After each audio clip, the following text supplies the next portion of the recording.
Salut la team, j'espère que vous allez bien.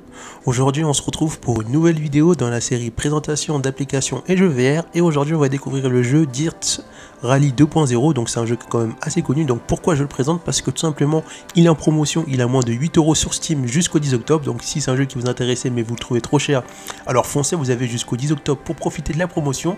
Du coup on va découvrir que vaut ce jeu de rallye en version voiture, voir si le jeu vaut le coup, les différents modes de jeu, etc. etc. Donc n'hésitez pas à liker, à vous abonner à la chaîne, à mettre un petit pouce bleu pour soutenir la chaîne, ça fera toujours plaisir et ça va permettre à ma chaîne de se développer. Juste une petite précision à rajouter, lorsque vous jouez au jeu, vous cliquez sur le jeu, vous avez 3 modes de jeu possibles, soit vous jouez au jeu non VR, soit vous lancez le jeu en mode VR, mais ça va être avec Steam je pense, ou soit vous lancez le jeu en mode VR avec Oculus. Si vous avez un Oculus Rift ou un Oculus Quest, moi je vous conseille de lancer avec Oculus, parce que j'ai essayé de jouer avec Steam, ça ne marche pas. Alors qu'avec Oculus ça fonctionne. Par contre pour pouvoir bénéficier du jeu en VR avec Oculus, il va falloir brancher votre casque au PC et lancer le mode Link de l'Oculus Quest pour pouvoir jouer en VR. Donc on va découvrir les différents modes de jeu. Donc on a le mode mon écurie où là on a les épreuves. Donc si je clique sur épreuve, on va attendre que ça charge. Là on voit qu'on a pas mal d'épreuves qu'on peut effectuer pour gagner des points, etc. Donc j'ai pas encore fait. Ici tu trouveras diverses épreuves qui te permettront de remporter des récompenses si tu participes aux défis disponibles. Donc l'avantage, pratiquer la conduite dans ta discipline préférée. Essaie-en une autre si tu t'en sens capable. Comme vous pouvez le voir, c'est que là on a des épreuves en plusieurs étapes et en plus le jeu est non seulement en français et les voix sont en français, du coup c'est beaucoup plus immersif et c'est beaucoup plus intéressant. Après on a le mode mon garage, dans ce mode là on a aussi mon garage. Tu peux voir les véhicules que tu possèdes, faire un essai sur route ou encore vendre et acheter les voitures disponibles pour toi. Donc voilà, ici le jeu a résumé lui-même ce mode là. Après on a les modes mon staff, on peut recruter et améliorer votre staff. Dans la zone staff, tu peux recruter de nouveaux membres d'équipe ou former ton personnel existant. Mais bien sûr il faut avoir beaucoup de points pour faire ça. Donc c'est un jeu vraiment complet je trouve, Data Rally. Après on a le mode jeu libre qu'on va découvrir ensemble, où on a l'historique, prenez part à des rallyes historiques. Donc là après c'est à vous de voir ça, appliquer en fonction de ce que vous voulez faire. On retrouve le mode personnalisé pour créer un championnat solo ou en ligne. En mode personnalisé, tu peux faire la course à ta façon en créant des épreuves et des championnats personnalisés. Tu peux jouer au mode personnalisé seul contre l'IA ou créer un salon public et affronter d'autres joueurs. Dans ce mode, tu pourras ajuster ton expérience Dirt Rally 2.0. Donc l'avantage ici c'est que c'est lui-même qui résume le jeu, le mode de jeu, j'ai pas besoin de dire. Après on a le mode contre la monstre, le mode fiable World Rallycross champion, participer au championnat du monde de FIA World de Rallycross. Donc là il y aura une petite cinématique, on va passer. Donc si ça vous intéresse, vous cliquez là. On a le mode libre pour faire des mondes, etc. Le mode club racing, créer et rejoindre un club. Donc ça c'est comme vous avez envie de faire.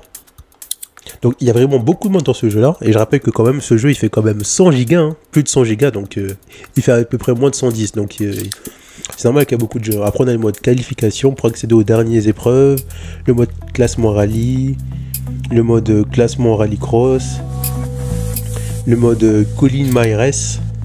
Donc là on peut commencer une carrière avec une légende, donc ça je l'ai pas débloqué, je sais pas s'il faut avoir un contenu additionnel, on verra ça plus tard. Le mode boutique pour acheter des trucs, là on peut trouver plein de choses intéressantes à acheter. Donc là on va quitter.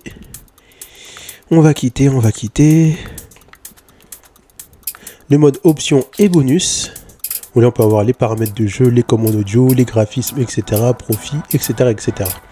Donc là j'ai fait le tour sur le mode de jeu. Maintenant on va lancer le jeu en VR et on va voir ce que ça vaut.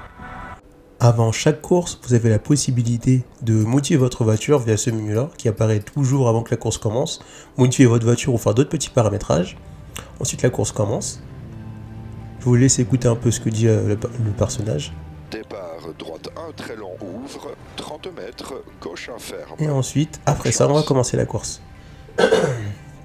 Donc là on peut voir comment ça mode VR. Après je suis désolé que vous voyez deux écrans. J'ai pas réussi à trouver un moyen d'avoir un seul écran, mais vous pouvez quand même voir ce que ça donne à peu près en VR.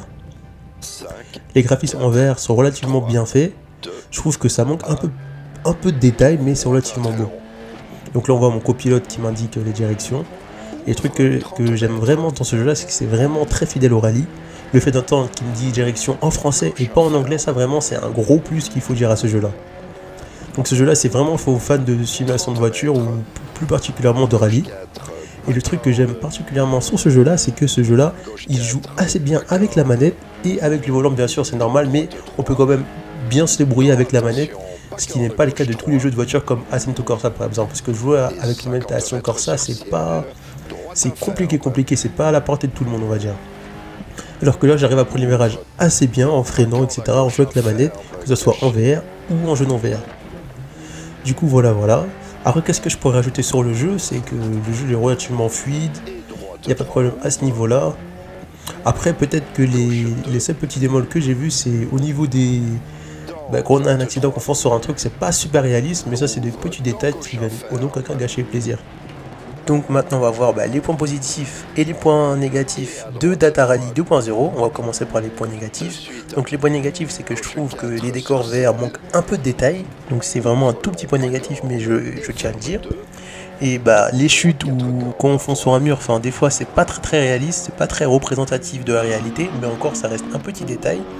Et maintenant on va voir les points positifs, c'est que le jeu c'est un très bon jeu de simulation de rallye, ça y a pas de doute là-dessus.